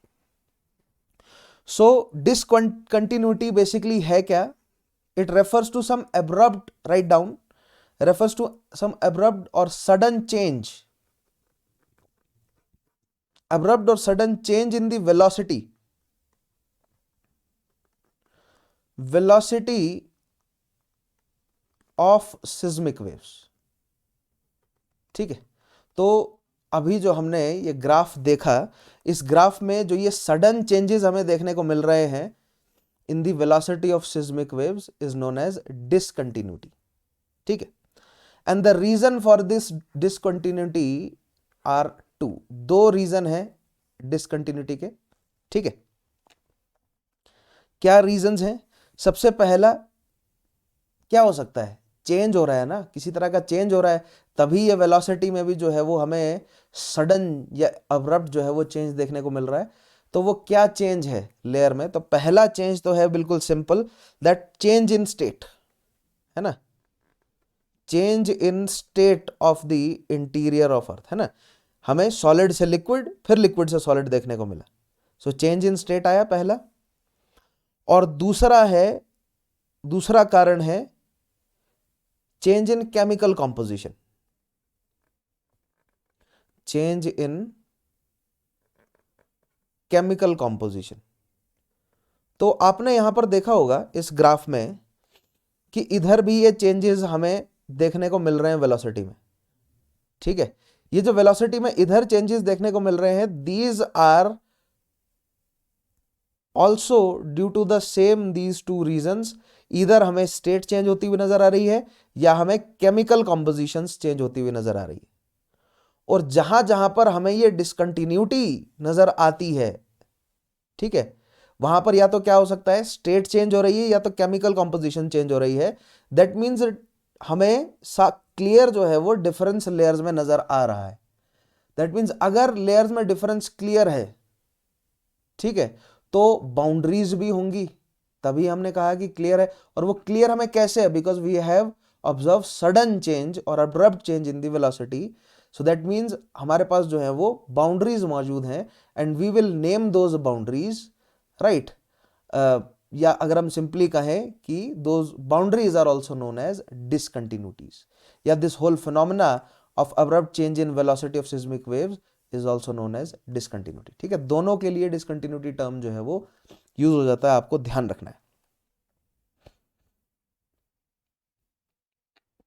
सो अब हम देखते हैं कि मेजर डिसकंटिन्यूटी हमें कहां कहां देखने को मिलती है। ठीक है, तो जो मेजर डिसकंटिन्यूटीज हम ऑब्जर्व करेंगे वो तो सिंपल है ही, है ना। क्रस्ट से मेंटल के बीच, मेंटल से आउटर कोर और आउटर कोर से इनर कोर के बीच में, ये हमें मेजर डिसकंटिन्यूटीज तो देखने को मिलेंगी ही, लेकिन इसके अलावा कुछ माइनर डिसकंटिन्यूटीज भी हैं, उन्हें भी हमें समझना है। This is known as the mantle core boundary, this is known as the core boundary, और ये आउटर कोर बाउंड्री है। इन टेक्निकल टर्म्स में ना जाएं, बेसिकली ये हमें तीन तरह की जो है वो मतलब सबसे बड़ी बड़ी डिसकंटिन्यूटीज देखने को मिलती है। ठीक है, आइए फर्दर डिसकंटिन्यूटीज में जाते हैं। डिसकंटिन्यूटीज को आप एक और चीज कह सकते हैं, that it is limits of any layer. किसी भी लेयर की लिमिट है ये, या simply boundary between layers of the interior of earth, where we observe what, किस ऑब्जर्वेशन से हमें ये बाउंड्रीज के बारे में पता चलता है, वेयर वी ऑब्जर्व सडन और abrupt change in the velocity of seismic waves. ठीक है, और कौन सी सिस्मिक वेव्स चल रही है इंटीरियर में? Body waves. कौन कौन सी? S and P waves, right. अच्छा, अब एक एक करके जो है वो देखने की कोशिश करते हैं कि कौन कौन सी वो लेयर है, right. So this is our interior of अर्थ। ठीक है, सो अगर बिल्कुल बेसिक सा एक डायग्राम बनाया जाए, सो इस तरह का कुछ आप डायग्राम जो है वो इंटीरियर ऑफ अर्थ का बना लेते हैं। ठीक है, जिसमें ये हमारा ओशियानिक क्रस्ट है और ये हमारा कॉन्टिनेंटल क्रस्ट है, क्योंकि कॉन्टिनेंटल क्रस्ट ओशियानिक क्रस्ट से मोटा होगा ड्यू टू दी जैसे ओरोग्राफिक फीचर्स है ना, माउंटेन्स की वजह से। माउंटेन्स हाइट में, तो जो क्रस्ट है कॉन्टिनेंट्स के ऊपर वो ऑब्वियसली ऊंचा है, और ओशियंस बने ही इसीलिए हैं क्योंकि वहां पर क्रस्ट खुदा हुआ थोड़ा, राइट। उधर पानी जो है वो इकट्ठा होकर रह गया। समझेंगे वैसे डिटेल में कैसे बना है वो, राइट। सो उसके अलावा नेक्स्ट चीज अगर हम कहें कि इतना जो है वो हमें अगर क्रस्ट देखने को मिल रहा है, दिस इज आर क्रस्ट, या चलो इतना ही अगर क्रस्ट है, क्रस्ट से 2900 किलोमीटर्स तक वी ऑब्जर्व मेंटल, है ना। यहां तक हमें up till 2900 kilometres we observe mantle. 29 से 5150 we observe outer core, and 5150 से 6370 किलोमीटर्स तक वी हैव इनर कोर। तो ये तीन लेयर्स हमारे पास हैं, राइट। सो दैट मीन्स कंटिन्यूटीज हमें कहां देखने को मिलेंगी? यहां पर एक कंटिन्यूटी देखने को मिलेगी क्रस्ट और मेंटल के बीच में, एक कंटिन्यूटी यहां देखने को मिलेगी मेंटल और आउटर कोर के बीच में, और एक कंटिन्यूटी हमें, sorry not continuity but discontinuity, ठीक है, एक डिसकंटिन्यूटी हमें इधर, एक इधर और एक इधर, तीन ये मेजर डिसकंटिन्यूटीज हमें देखने को मिलेंगी। ठीक है, बट केवल ये हमें स्टेट के चेंज से है ना, ये हमें देखने को मिल रही है चेंज ऑफ स्टेट से। अप टिल 2900 किलोमीटर्स तक we have solid, right, then we have liquid, then we again have solid. But from the surface of earth or up till 2900 kilometers, if we have solid, then why and how we can differentiate between crust and mantle? crust और mantle में हम कैसे differentiate कर सकते हैं if crust and mantle both are solid? तो यहां पर change of state तो हुआ ही नहीं, तो हमें इधर discontinuity कैसे देखने को मिली? इधर हमें discontinuity देखने को मिली with the change of chemical composition, ठीक है, and also some change in state, but majoritarily change of chemical composition. Because crust के लिए आपने टर्म सुना होगा सीमा, है ना, और मेंटल के लिए आपने टर्म सुना होगा, सॉरी उल्टा बोल दिया मैंने, क्रस्ट के लिए आपने सुना होगा सी आल, मेंटल के लिए आपने सुना होगा सीमा, और कोर के लिए आपने सुना होगा नीफे, राइट। सो ये बेसिक केमिकल कॉम्पोजिशंस है, और ये बेसिक जो है वो चेंज इन केमिकल कॉम्पोजिशन है, जिससे हमें वेलोसिटी में भी चेंज देखने को मिलता है। बट स्टिल हमें इतनी सारी लेयर्स कैसे देखने को मिल रही हैं? तो पहले तो क्रस्ट में ही दो लेयर्स हैं, ठीक है। This is our oceanic crust which is thin, ठीक है। ओशियानिक क्रस्ट जो है वो थिन है, कहीं कहीं आपको 5 से 15 किलोमीटर तक इस रेंज में जो है वो ओशियानिक क्रस्ट की डेप्थ जो है वो लिखी हुई मिल जाएगी, right. This is our continental crust which is thick, continental crust जिसकी डेप्थ आपको ज्यादा देखने को मिल जाएगी। लेट्स से कॉन्टिनेंटल क्रस्ट हमें 50 से 100 किलोमीटर्स तक का देखने को मिल जाएगा, right. But let us first understand about the boundaries, ठीक है। बाकी इन सब की डेप्थ के बारे में हम आगे धीरे धीरे देखेंगे, बट फर्स्ट हम बाउंड्रीज या डिसकंटिन्यूटीज के बारे में देखते हैं, ठीक है। सो क्रस्ट और मेंटल के बीच की जो बाउंड्री है is known as Moho discontinuity. To be specific it is Mohorovicic या मोहोरोविक डिसकंटिन्यूटी के नाम से जानी जाती है, ठीक है। सो यहां पर हमें एक डिसकंटिन्यूटी देखने को मिलेगी which is Moho discontinuity between crust and mantle, ठीक है। यह हमारा क्रस्ट है और ये मेंटल है, इसके बीच में मोहो डिसकंटिन्यूटी, राइट। नेक्स्ट, क्रस्ट और आउटर कोर के बीच में डिसकंटिन्यूटी जो है उसका नाम क्या है? So that is termed as Gutenberg discontinuity, right. So आप डायग्राम भी बनाएंगे, इसलिए मैं यहां पर भी लिख रहा हूं गुटनबर्ग। आपको जो है वो डायग्राम भी बनाना है, that is Gutenberg discontinuity. And inner core और आउटर कोर के बीच में जो डिसकंटिन्यूटी है that is termed as Lehmann discontinuity, ठीक है। लेहमैन डिसकंटिन्यूटी ध्यान रखना है आपको। बट यहीं पर जो है वो कहानी खत्म नहीं होती है डिसकंटिन्यूटीज की। This is Lehmann discontinuity. कुछ और भी डिसकंटिन्यूटीज हमें पढ़नी है। This is Gutenberg, Mohorovicic discontinuity. मैंने आपको कहा द अपर जो हमारा क्रस्ट है वो भी दो हिस्से में है। कॉन्टिनेंटल क्रस्ट अलग है, right. This is continental crust, और नीचे जो है वो क्या है? ओशियानिक क्रस्ट है।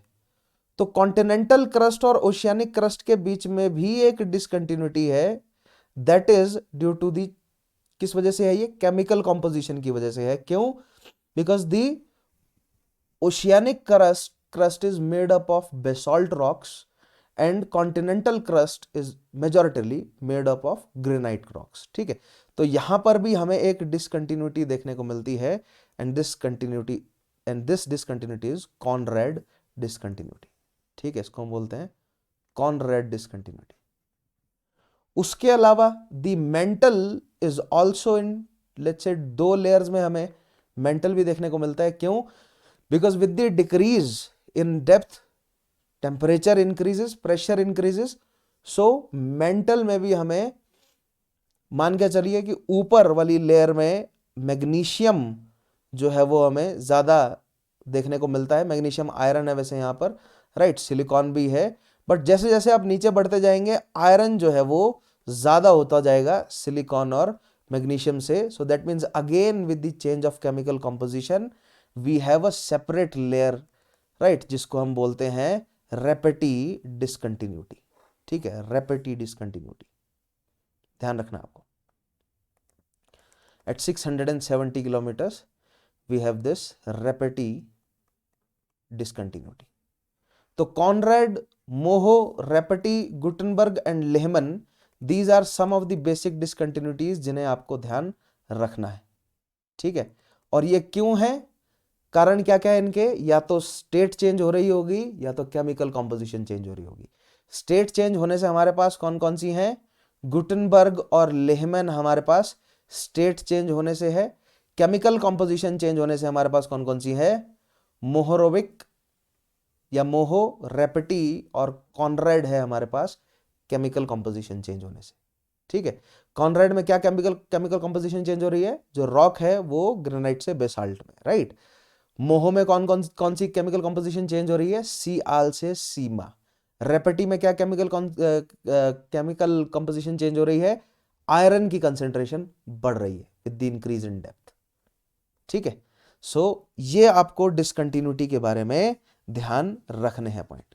So this is inner core. बाकी मैं आपको आगे डायग्राम्स के माध्यम से बता दूंगा कि कौन कितने डेप्थ में। Nevertheless you have this diagram, right. Continental crust है, फिर ओशियानिक क्रस्ट है, राइट। ओशियानिक क्रस्ट में सीमा ज्यादा है ना, right. Then we have upper most mantle, partially molten asthenosphere, upper most mantle के नीचे, फिर सॉलिड एस्थीनोफियर है, फिर मेंटल ट्रांजिशन वाला रीजन है, ठीक है, फिर लोअर मेंटल, फिर आउटर मोल्टन कोर और inner solid core. So these are the different layers, right. और ये इनके डिस्टेंसेज हैं। बट आपको ये मेजर डिसकंटिन्यूटीज ध्यान होनी चाहिए, ये एग्जामिनेशन में पूछी जा सकती है, ठीक है। बढ़ते हैं अगले part of today's session, that is thermal gradient. Thermal gradient समझते हैं कि क्या है अर्थ का। That means with the increase in depth temperature किस तरह चेंज कर रहा है। सो जनरल ट्रेंड हम जानते हैं that the temperature increases with depth, ठीक है। ये जनरल ट्रेंड हमें पता चल गया है। टेम्परेचर जो है वो ग्रेजुअली इंक्रीज होगा। कोर के बारे में आपने पढ़ा होगा that temperature at core is as high as 6000 degree Celsius which is somewhat equal to the surface of sun. तो सरफेस ऑफ सन जितना जो है वो टेम्परेचर हमें देखने को मिलता है इन द कोर, ठीक है। But the thermal gradient, that means the rate of change of this temperature in the crust is कितना है ये? let's say 25 से 30 डिग्री सेल्सियस पर किलोमीटर है। दैट मीन्स 25 से 30 डिग्री सेल्सियस टेम्परेचर पर किलोमीटर के हिसाब से बढ़ रहा है क्रस्ट में। सो इस हिसाब से अगर हम कोर तक पहुंच जाएं तो 6000 डिग्री सेल्सियस से तो बहुत ज्यादा टेम्परेचर होना चाहिए था कोर का, ठीक है। जिस हिसाब से डिक्रीज इन टेम्परेचर हमें क्रस्ट में हमने ऑब्जर्व किया है, हमने खोद कर ऑब्जर्व किया है, डायरेक्ट इनडायरेक्ट सोर्सेज से नहीं, राइट। इनफैक्ट डायरेक्ट सोर्सेज से हमने खोद कर ऑब्जर्व किया है कि इस तरह का जो है वो टेम्परेचर इंक्रीज होता है with every kilometre. So that means ये कि with the decrease in depth the rate of change of increase in temperature differs, ठीक है। that is what we have to study in the thermal gradient, right। so आपको क्या ध्यान रखना है that the thermal gradient is not uniform, right। ये सवाल जो है वो बन सकता है थर्मल ग्रेडियंट के बारे में। Thermal gradient is not uniform, right, not just with the increase of depth but on the surface या near the surface of earth it is not uniform, right, near the surface also। कैसे? मैंने आपको बताया ना कि that there is a range of 25 degree से 30 degree Celsius, right, change की range है पर किलोमीटर। दैट मीन्स ये कि लेट्स से जो प्लेट बाउंड्रीज हैं, right, we will understand about the plates in the session of plate tectonic theory। so वहां पर इस पॉइंट को हम ज्यादा डिटेल में समझ पाएंगे कि प्लेट बाउंड्रीज से या at the plate boundaries and the region away from the plate boundaries we have separate rate of या we have separate temperature gradient, ठीक है। क्यों है ऐसा? Because at the plate boundaries the pressure decreases. If the pressure decreases the melting point decreases, temperature कम हो जाता है यहां पर प्रेशर गिरते ही, right. And away from the plate boundaries the pressure is intact, so melting point is higher, right, क्योंकि pressure बना हुआ है, टेम्परेचर हायर बना हुआ है। बट जैसे ही बाउंड्रीज में क्या होता है कि प्रेशर जो है वो रिलीज हो जाता है, तभी आपने देखा होगा वोल्केनो फटकर बाहर निकलते हैं। But we will understand all of these in plate tectonic theory, right. So ध्यान रखना है आपको।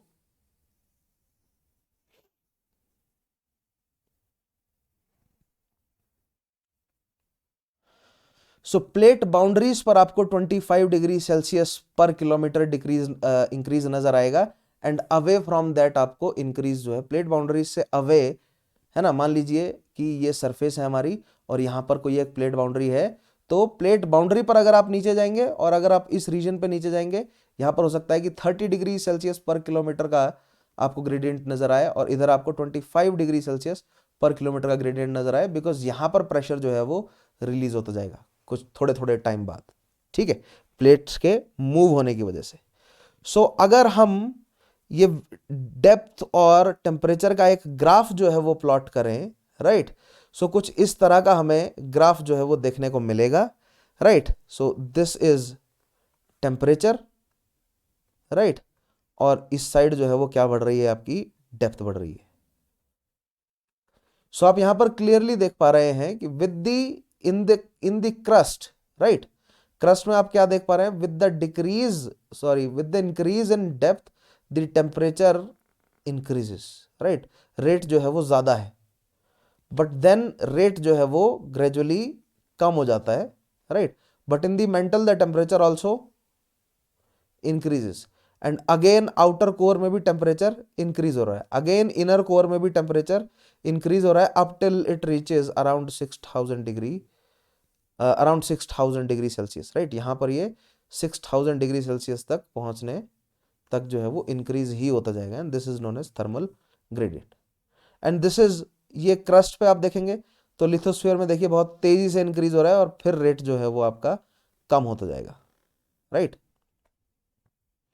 पहले रेट जो है वो बहुत तेजी से बढ़ रहा है ना, मतलब बहुत तेजी से टेम्परेचर जो है वो कम हो रहा है, सॉरी बढ़ रहा है with the increase of depth. तो ये एक बेसिक ग्राफ है, आपको ड्रॉ करना है, ये ग्राफ जो है वो आपके बहुत काम आने वाला है, right. This is known as thermal gradient of earth. और थर्मल ग्रेडियंट कुछ ज्यादा इसमें समझाने का नहीं है, आप लोग जानते ही हैं कि सिंपली बेसिक ट्रेंड का क्या आपको ध्यान रखना है कि with the increase of depth the temperature increases, right. अच्छा, नेक्स्ट जो मैंने आपसे बोला था कि हर सेशन में एक सवाल जरूर होगा, तो सवाल बिल्कुल सिंपल है कि why outer core is liquid, है ना, सिंपल सवाल है कि why outer core is liquid and inner core is solid, ठीक है, बिल्कुल सिंपल जवाब, सिंपल सवाल, राइट। इस सवाल का जवाब खोजते हैं, आइए। सो इस सवाल का जवाब बिल्कुल वही सिंपल फंडे में है जो मैंने आपको आज सेशन की शुरुआत में बताया था, that pressure and melting point are directly proportional to each other, right. So with the increase of depth pressure increases, that means depth और प्रेशर भी आपस में क्या होंगे, डायरेक्टली प्रोपोर्शनल होंगे for the interior of earth, है ना। with the increase in depth the pressure also increases and with the increase in pressure the melting point also increases। अब ये टेक्निकल टर्म्स तो समझ ली, तो इसका मतलब क्या है ये देखते हैं। देखिए बिल्कुल सिंपल सा मतलब है, मान लीजिए ये हमारी अर्थ है ना, ठीक है, और ये अर्थ की लेयर्स हैं कोई भी। सो जैसे जैसे आप नीचे जाते जाएंगे, मान लीजिए कि कोई रॉक जो है वो इधर मौजूद है, तो इस रॉक के ऊपर आप समझ ही सकते हैं कि कितने ऊपर की जो सारी लेयर है, राइट, इन सभी का प्रेशर जो है वो पड़ रहा होगा। ये रॉक अगर यहां पर होती तो अब इतनी लेयर्स का इस पे प्रेशर पड़ रहा होगा, ये रॉक अगर यहां पर होती तो इन सभी लेयर्स का प्रेशर पड़ रहा होता है। सो with the increase in depth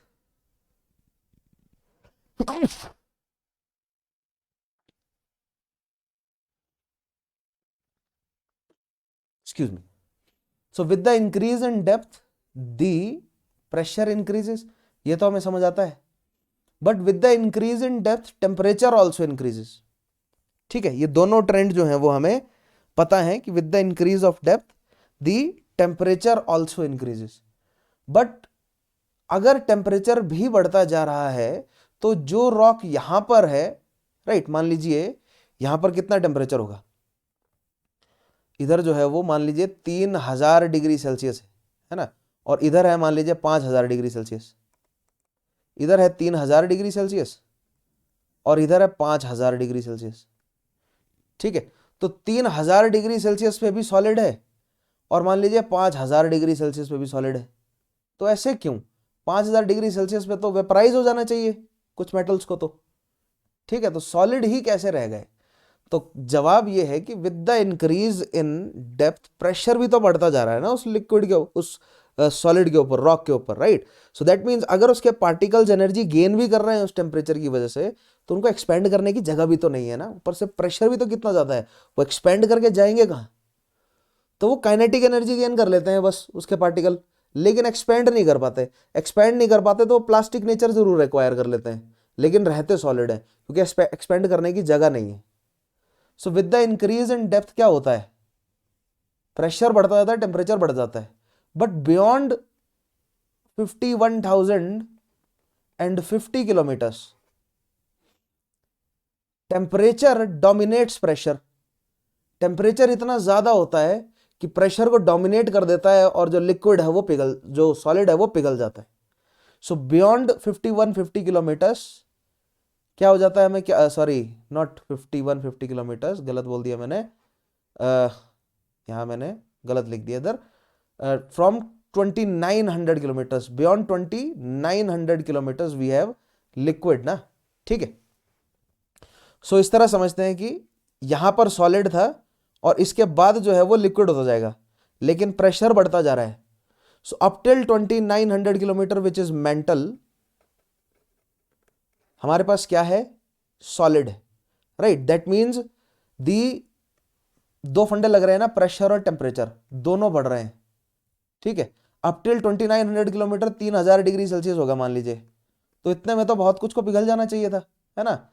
silicon वगैरह तो पिघल ही जाना चाहिए था, बट वो सॉलिड क्यों बने हुए हैं? क्योंकि प्रेशर बहुत ज्यादा है। But beyond 2900 kilometre up till 51,050 kilometers, what we observe that the temperature dominates. In the mantle and crust, pressure dominates, and in the outer core, temperature, the factor temperature dominates. That means mantle में क्या हो रहा है कि pressure ज्यादा, इतना ज्यादा है कि टेम्परेचर कितना भी ज्यादा हो रॉक मेल्ट नहीं कर रही। But in the outer core temperature इतना ज्यादा हो गया कि प्रेशर कितना भी ज्यादा हो रॉक मेल्ट कर जाएगी। So in the outer core the temperature dominates, in mantle pressure dominates, but beyond 5150 kilometres up till the centre of Earth 6370 kilometres, हमें अगेन फिर से चेंज क्या नजर आता है कि प्रेशर इतना ज्यादा हो जाता है कि टेम्परेचर कितना भी हो, अगेन रॉक जो है वो क्या नहीं होंगी, मेल्ट नहीं होगी in the inner core. This is the inner core, right. अब अगेन द प्रेशर डोमिनेट्स, दो फैक्टर्स है pressure and temperature. In mantle pressure dominates, यानी कि प्रेशर इतना ज्यादा है कि टेम्परेचर कितना भी हो रॉक मेल्ट नहीं करेगी। इन द आउटर कोर टेम्परेचर इतना ज्यादा है कि प्रेशर कितना भी हो रॉक मेल्ट कर जाएगी। And then with the increase of depth pressure बढ़ता जा रहा है ना, right. In the core pressure इतना ज्यादा है कि टेम्परेचर कितना भी हो अब की बार रॉक्स जो है वो पिघलने वाली नहीं, right. So this is how why outer core is liquid and inner core is solid, because in outer core it is the temperature which is the dominant factor, and in the inner core it is the pressure which is the dominant factor. ध्यान रखना आपको, ठीक है। सो यहां पर आपको final conclusion जो है वो क्या होने चाहिए कि in the outer core it is the temperature which is dominant factor, and in the inner core the pressure is dominant factor. That is why outer core is liquid and inner core is solid. समझ आया ना आपको? With the increase of depth temperature and pressure are both are increasing, but up till from crust up till 2900 kilometres pressure इतना ज्यादा है, pressure इतना ज्यादा है कि रॉक्स जो है वो मेल्ट नहीं हो पा रही, right. But from 2900 kilometre up till 5150 kilometres temperature इतना ज्यादा है कि रॉक जो है वो मेल्ट हो गई। But beyond that, beyond 6370 kilometres, अब अगेन प्रेशर इतना ज्यादा है कि रॉक मेल्ट नहीं हो रही है। सिंपल एज दैट, कोई ज्यादा टेक्निकल है ही नहीं, ठीक है, ट्रेंड सेम है, that with the increase in depth pressure and temperature both are increasing. But समझ रहे हैं, दोनों एक दूसरे के अगेंस्ट प्ले करते हैं। कहां पर? एक मेंटल में अलग, मतलब मेंटल में कौन डोमिनेट कर जाता है? प्रेशर। आउटर कोर में कौन डोमिनेट कर जाता है? Temperature. And then inner core में कौन डोमिनेट करता है? प्रेशर। ठीक है, सो आई होप ये फंडा भी आपको समझ में आया होगा। अब हम लास्ट में कुछ एक बेसिक जो है वो कंक्लूजन्स देख लेते हैं फॉर द इंटीरियर ऑफ अर्थ। ठीक है, फिर उसके बाद हम मूव करते हैं to the next part of today's topic, that is geomagnetism. वो भी बहुत सिंपल सा टॉपिक है, छोटा सा टॉपिक है, ज्यादा बड़ा टॉपिक नहीं है, राइट। सो कंक्लूजन में क्या है हमारे पास? ये हमारी अर्थ है, ये मान लीजिए आ गया ओशियानिक क्रस्ट, और ये उसके ऊपर है हमारा कॉन्टिनेंटल क्रस्ट, है ना। This is continental crust, this is oceanic crust, right. Then we have outer most layer of mantle, right? Then we have asthenosphere, then we have mantle, remaining of the mantle, then outer core and then inner core। ये यहाँ पर जो है वो आप diagram में देख पा रहे होंगे, continental crust and oceanic crust, फिर upper most mantle. Continental crust plus oceanic crust plus upper most mantle, इन तीनों लेयर्स को जब आप ज्वाइन कर देते हैं, दिस गिव्स अस लिथोस्फीयर। ये हमारा लिथोस्फीयर है, ध्यान रखना है आपको। कौन कौन सा? Continental crust plus oceanic crust, both are crust, plus outer most layer of mantle, and the distance is from, देखिए कितना है, 5, मतलब from the surface till 100 kilometres. ठीक है, so till 100 kilometres we have lithosphere, and all of this is solid, mind it, all of this lithosphere is solid।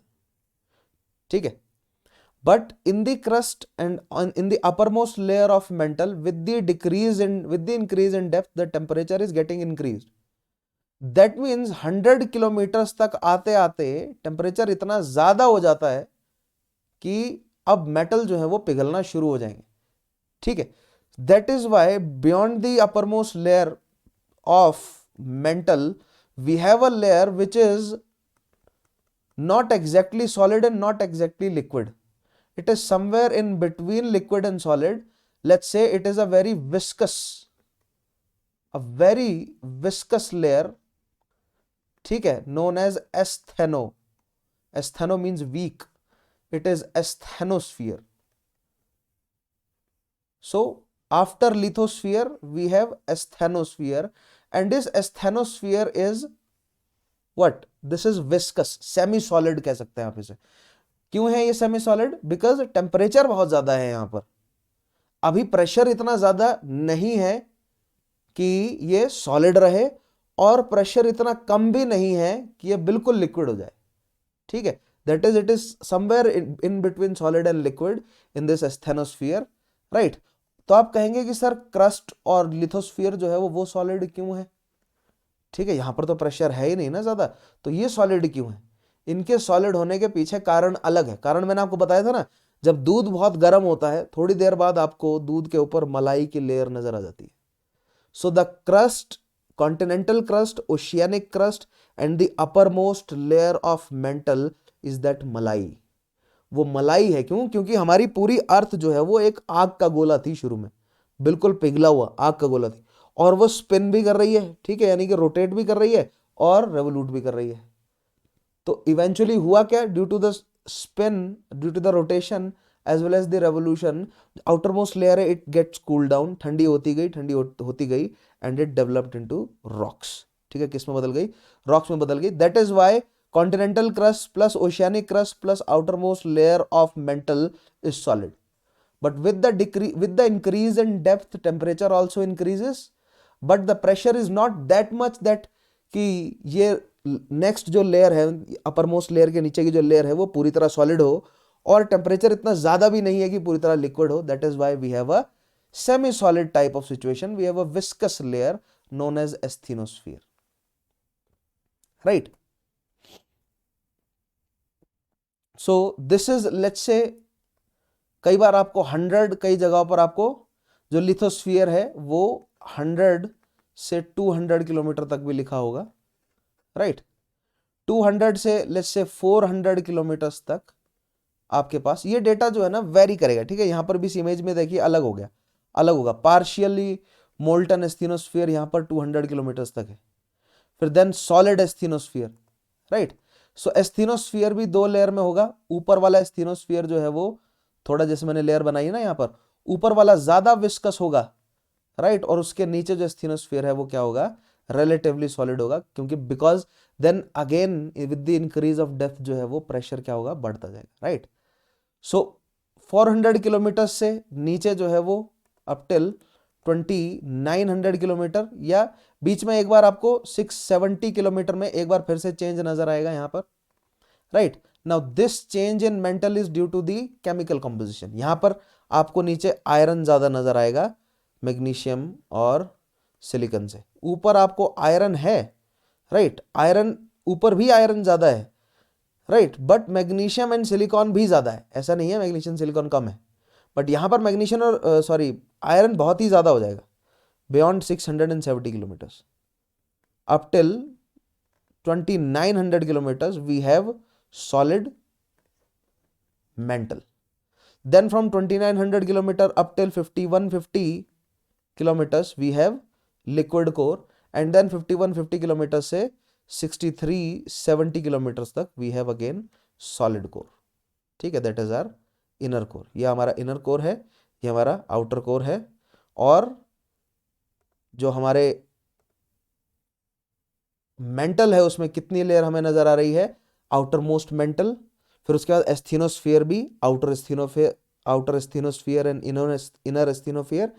Then हमें जो है वो एक डिसकंटिन्यूटी अगेन नजर आती है मेंटल में 670 किलोमीटर्स में। अगर मैं यहाँ पर डिसकंटिन्यूटीज भी लिखूं तो कहाँ कहाँ पर है डिसकंटिन्यूटीज? सबसे पहले तो continental crust and oceanic crust के बीच में यहां पर आपको एक डिसकंटिन्यूटी नजर आती है, right? Then we observe a discontinuity between crust and mantle, right? यहां पर हमें एक डिसकंटिन्यूटी नजर आती है। देन हमें मेंटल में एक डिसकंटिन्यूटी नजर आती है, राइट? मेंटल से आउटर कोर में एक डिसकंटिन्यूटी नजर आती है, आउटर कोर से इनर कोर में। तो ये 5 डिसकंटिन्यूटीज के नाम भी आपको ध्यान होने चाहिए। नेक्स्ट जो जनरल ट्रेंड मैंने आपको बताया, that with the increase of depth temperature and pressure is also increasing. तो ये जनरल ट्रेंड तो हमें पता ही है, but there is another general trend that with the increase of depth, अगर प्रेशर बढ़ता जा रहा है तो मटेरियल पास भी तो आ रहा होगा ना, सो डेंसिटी भी बढ़ती जा रही है, ठीक है? So in the continental crust the density is around 2.7, in the oceanic crust the density is around 3, up till 2900 kilometres the density is around 5.5, फिर 1550 पे डेंसिटी 10 से 12, और फिर सेंटर के आसपास डेंसिटी 13.6। तो ये डेंसिटी में भी आपको क्या ट्रेंड देखने को मिलता है? That with the increase in depth density also increases, right? तो ये इंटीरियर ऑफ अर्थ के बारे में फाइनल कंक्लूजन हमारे पास हैं। लेयर्स के बारे में क्या क्या ट्रेंड्स हैं, कौन कौन सी डिसकंटिन्यूटीज हैं, राइट? ये सब हमने समझा। अब एक और फंडा जो है वो लेयर के बारे में आपको मैं बताना चाहूंगा, राइट? जो कि हमें नेक्स्ट टॉपिक में वैसे डिटेल में पढ़ना है। तो मैंने आपको क्या बताया था कि दिस इज दी, ये है हमारा, मान लीजिए कॉन्टिनेंट, ठीक है? और ये कॉन्टिनेंटल क्रस्ट है, और इसके नीचे क्या है हमारा? दिस इज ओशियानिक क्रस्ट, ठीक है? और यहां पर हमारा ओशियन है ना? This is our continental crust, this is our oceanic crust, and oceanic crust के नीचे है हमारा uppermost layer of mantle, है ना? This is the uppermost layer of mantle, and then we have the upper layer of asthenosphere, ठीक है? ये upper layer है asthenosphere की, right? And then this is lower layer of asthenosphere, सो हमें अब ये क्यों समझना है, देखिए पहले तो हमारे पास डिसकंटिन्यूटीज कौन कौन सी हैं। कॉन्टिनेंटल क्रस्ट और ओशियानिक क्रस्ट के बीच में एक डिसकंटिन्यूटी है Conrad, right. And then crust और यहां से मेंटल शुरू हो जाएगा ना, क्रस्ट और मेंटल के बीच में एक डिसकंटिन्यूटी है हमारे पास, ठीक है, जिसको हम मोहर डिसकंटिन्यूटी बोलते हैं। यहां पर हमारे पास मोहर डिसकंटिन्यू, मोह ही बोलते हैं ना, कि कुछ और बोलते हैं इसे, ठीक है, कमेंट में मेंशन करें मुझे। सो एक डिसकंटिन्यूटी हमारे पास यहाँ है, एक डिसकंटिन्यूटी यहाँ है। अब ये डायग्राम हमें समझना जरूरी क्यों है, क्योंकि in the next session we will understand about this. So this asthenosphere में टेम्परेचर ज्यादा है, राइट, या with the decrease, with the increase in depth temperature बढ़ता क्यों जाता है, it is due to the radio activity, uranium वगैरह की जो रेडियो एक्टिविटी है ना, ठीक है, उस रेडियो एक्टिविटी की वजह से टेम्परेचर जो है वो बढ़ता जाता है। We will understand that in detail in plate tectonic theory. But आपको ध्यान ये रखना है कि दो दो हमें थ्योरीज समझनी है, एक है कॉन्टिनेंटल ड्रिफ्ट थ्योरी और दूसरी है प्लेट टेक्टोनिक थ्योरी। तो जो कॉन्टिनेंटल ड्रिफ्ट थ्योरी है ना, वो ये कहती है कि only the continental crust is moving over the oceanic crust, ठीक है। क्या मूव कर रहा है, कॉन्टिनेंटल क्रस्ट जो है वो ओशियानिक क्रस्ट के ऊपर मूव कर रहा है, राइट, इस तरह, चाहे किस भी तरह भी मूव करे, उस वजह से हमें कॉन्टिनेंट में ड्रिफ्ट जो है वो देखने को मिल रहा है। बट प्लेट टेक्टोनिक थ्योरी में हमें क्या डेवलपमेंट देखने को मिलेगा, that continental crust, oceanic crust and the upper most layer of mantle, ये तीनों जुड़कर क्या बनाते हैं, lithosphere. This lithosphere is moving over this viscous asthenosphere, क्योंकि एस्थीनोस्फीयर विस्कस है ना, इस विस्कस एस्थीनोस्फीयर के ऊपर ये लिथोस्फीयर मूव कर रहा है। इस वजह से हमें डिफरेंट जो है वो कॉन्टिनेंट्स की फॉर्मेशन देखने को मिल रही है। This is plate tectonic theory. So that means the plates या tectonic plates that we will study, that will constitute of the continental crust, oceanic crust and the uppermost layer of mantle, ठीक है। तो ये diagram जो है वो मुझे आपको बताना था। In the next session we will definitely discuss this in detail, right. और हमें जो है वो पता होना चाहिए इनके बारे में, ठीक है, डिटेल में पता होना चाहिए। इनफैक्ट तो कॉन्टिनेंटल ड्रिफ्ट थ्योरी पर सवाल जो है वो आए साल बनते रहते हैं। Now moving to the next part of today's session, that is we have to understand now geomagnetism, ठीक है, समझ आ रहा है अभी तक? अगर कोई भी डाउट हो, मैग्नेटिज्म, ठीक है,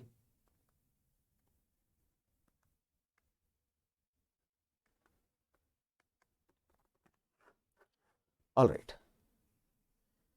सो हमने सबने पढ़ा है कि अर्थ के पास मैग्नेटिक फील्ड है,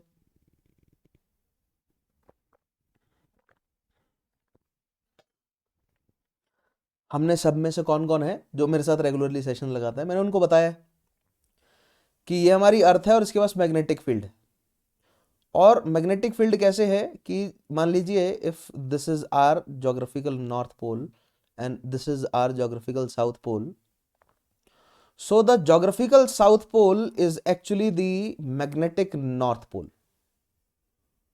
जिसका कारण बहुत, चलो कारण मैं आज आपको थोड़ा बहुत समझाता हूं, ज्यादा डिटेल में नहीं जाएंगे, ठीक है। But we must understand the concept of geomagnetism, क्यों है ये मैग्नेटिक। एंड ये जो मैं ड्रॉ कर रहा हूं, these are known as field lines, that means these are the lines जहां तक आपको इन्फ्लुएंस नजर आएगा अर्थ के मैग्नेटिक फील्ड का, ठीक है। So the geographic north pole is actually magnetic south pole and the geographic south pole is actually magnetic north pole. ये दो बेसिक चीजें हमें समझनी है, ठीक है। तो ये हमारी अर्थ है, अर्थ के अंदर इंटीरियर में क्या है, लेयर्स हैं, ठीक है। और अगर हम कोर की बात करें, so this is our core, और कोर में भी दो लेयर्स हैं, outer core and inner core. So मैंने आपको बताया बियॉन्ड 670 किलोमीटर्स, दैट मीन्स जो रेपेटी लाइन है या रेपेटी जो बाउंड्री है, उसके बाद आयरन की कंसेंट्रेशन बढ़ती चली जाएगी. So in the core we से निफे इज प्रेजेंट बट निकल इज क्वाइट लेस और आयरन ज्यादा है. So that means in the outer core which is मॉल्टन, melted state में एक्चुअली है क्या, आयरन है यहां पर मेल्टेड स्टेट में, और इनर कोर में भी सॉलिड स्टेट में क्या है, निकल और आयरन है ज्यादा. राइट. ये हमें कैसे पता चला कि निकल और आयरन ही है? तो हमने लैब्स में ऐसी कंडीशंस क्रिएट करी, ऐसे टेम्परेचर्स और प्रेशर्स क्रिएट करे, और फिर हमने ऑब्जर्व किया कि कौन सा मेटल कैसे बिहेव करता है. ठीक है. तो हमने ऑब्जर्व किया कि इतने टेम्परेचर और प्रेशर में यही मेटल्स जो हैं वो सॉलिड हो सकते हैं या लिक्विड हो सकते हैं. ठीक है. That is how we came to the conclusion कि कोर में मेटल्स जो हैं वो कौन से होंगे. उसके अलावा जो मीटियोर्स आए उनके कोर्स को जब हमने स्टडी किया तो वहां पर भी हमें इसी तरह की कंपोजिशंस देखने को मिली कि जो कोर हैं वो आयरन बेस्ड कोर होते हैं, या मतलब फेरस जो सॉलिड्स हैं, फेरस जो मेटल्स हैं, उनके कोर हमें देखने को मिलते हैं. राइट. सो ये सिचुएशन आप जानते हैं, from the surface till 2900 kilometre it's solid, from 2900 kilometre till 1550 it's liquid, and from 1550 till the centre of earth it's solid. ठीक है. ये सिचुएशन हम अच्छे से समझते हैं.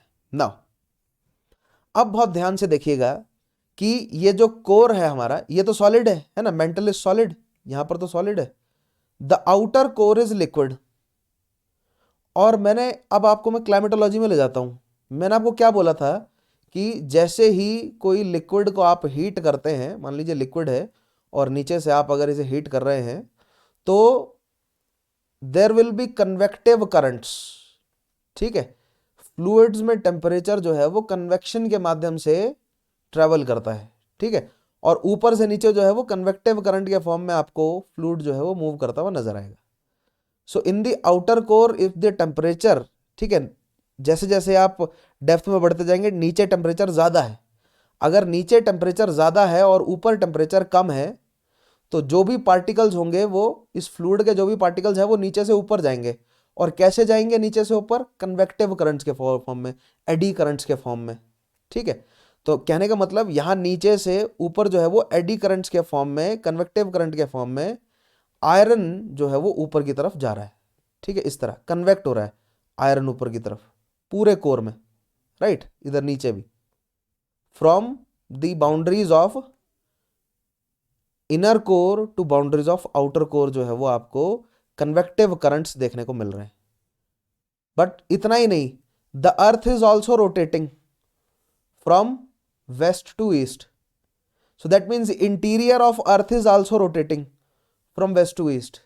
And whenever there is a rotation of spherical body there will always be what present? Coriolis force जो है वो present होगा.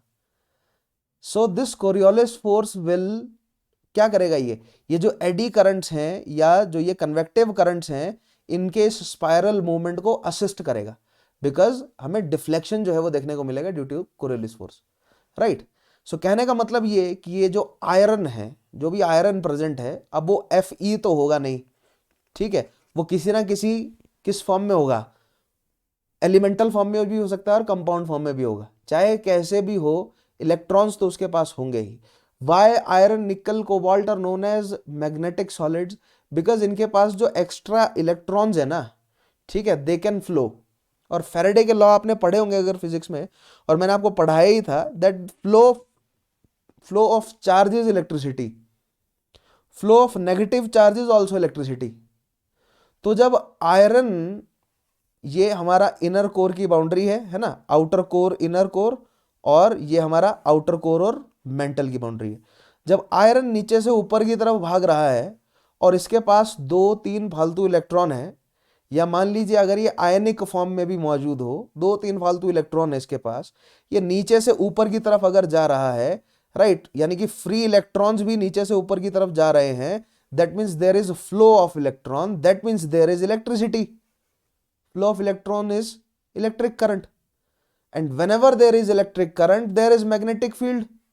मैंने आपको बताया था, इन मैग्नेटिज्म टॉपिक में बताया था ना मैंने आपको, कि इलेक्ट्रिक चार्ज अगर मूव कर रहा है तो वो अपने अराउंड मैग्नेटिक फील्ड भी बनाता चलेगा. So are the magnetic field on Earth is actually due to the outer core, where the convective currents moving upward generates electricity, and that electricity या electric current generates magnetic field. That is how our Earth has magnetic field.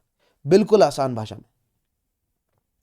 And the geographical south pole is actually the north pole, and geographical north pole is actually south pole. But this changes. We observe change in the polarity. That means हो सकता है कि आज से लाखों कुछ सालों बाद जो इस समय जो जोग्राफिकल साउथ पोल में जो मैग्नेटिक नॉर्थ पोल है वो शिफ्ट हो जाए इन द ऑपोजिट डायरेक्शन या in any of the direction. मान लीजिए यहां पर आ गया मैग्नेटिक नॉर्थ पोल या यहां पर आ गया मैग्नेटिक नॉर्थ पोल. ठीक है. तो आपने देखा होगा जब भी आप अगर कोई कंपास यूज करते हैं तो दैट कंपास की निडल जो है वो इट पॉइंट्स टुवर्ड्स नॉर्थ. ठीक है. क्यों नॉर्थ की तरफ पॉइंट करती है? राइट. तो उस कंपास की जो निडल है, मान लीजिए वो जो निडल है वो भी मैग्नेट से बनी होती है. अगर ज्योग्राफिकल नॉर्थ मैग्नेटिक भी नॉर्थ होता तो वो मैग्नेटिक कंपास की निडल जो है वो नॉर्थ की तरफ क्यों पॉइंट करती है ना? क्यों? क्योंकि मैग्नेटिज्म के केस में क्या होता है, the like side they repel each other. So मान लीजिए अगर ये कंपास है, राइट, तो मान लीजिए this is north of this needle, this is magnetic needle, this is north of this needle, and this is south of this needle, right? And this is our geographical north and this is our geographical south. So this needle point towards the geographical north, which is in turn actually magnetic south, because the magnetic north of this needle will gets attracted towards the magnetic south of earth, right? तो हमारे पास सवाल basically ये है कि कैसे पता कि geographical north जो है वो मैग्नेटिकल साउथ है. तो हमें पता है वो किससे, हमें पता है वो मैग्नेट से, कि मैग्नेट्स का नॉर्थ जो है वो राइट धरती के नॉर्थ की तरफ पॉइंट करता है. दैट मीन्स धरती के नॉर्थ की तरफ जो है वो धरती का मैग्नेटिक साउथ है. A very interesting concept. ठीक है. So this is the whole concept of geomagnetism. So if you want to write down some statements, write down, in the liquid or outer core there is a development of convection currents due to difference in temperature. ठीक है. Because यहां पर temperature ज्यादा है और इधर temperature कम है, right. This convection currents with rotation of earth leads to electric current in outer core, and this current is reason for magnetism, right? इतना जियोमैग्नेटिज्म में लिखना सफिशिएंट है. बाकी आपको समझ आया that geographical north is magnetical south, right. And magnetic poles जो है वो फिक्स नहीं है, शिफ्ट हो रहे हैं. जैसे यहां पर देखिए, this was the magnetic south pole in 1831, right. और ये मैग्नेटिक साउथ पोल ये क्या है, बेसिकली हम ज्योग्राफिकल नॉर्थ पोल को देख रहे हैं. ये वाला रीजन जो है वो आपका किसका है, कैनेडियन आइलैंड्स ही, राइट. सो ये है, और यहां पर है मान लीजिए आपका क्या बोलते हैं, नॉर्थ पोल. तो आप यहां पर देख रहे हैं कि जो मैग्नेटिकल साउथ पोल है वो 1948 1962 मूव कर रहा है, and it is moving towards Russia now. और ये 2019 तक का है. 2019 तक ये नॉर्थ पोल से कुछ ही दूरी पर है, and now it is moving towards Russia. तो ये भी शिफ्ट होता रहता है इस तरह, राइट. हो सकता है कि मैग्नेटिक पोल जो है वो और ज्यादा शिफ्ट हो जाए. आई गेस आपको समझ आया. The polarity can also change, right. So ये इमेज जो है वो आपको ध्यान रखनी है. देख रहे हैं आप. And mind it also in the recent years the shift in magnetic poles is quite quick. आप देख रहे हैं फ्रॉम 1831 से 2000 तक बहुत कम डिस्टेंस कवर किया है, लेकिन 2000 से 2019 में उतना ही ऑलमोस्ट डिस्टेंस कवर किया है. ठीक है. जितना 1831 से मान लीजिए जितना 150 सालों में कवर किया है उतना इन 20 सालों में कवर कर लिया, उतना इन 20 सालों में चेंज हो गया. सो अभी in the recent years magnetic pole जो है वो बहुत तेजी से चेंज हो रहा है, and which will effect climate, right. या इसका डेफिनेट असर जो है वो हमारे क्लाइमेट पर देखने को हमें मिलेगा, and this is a concern.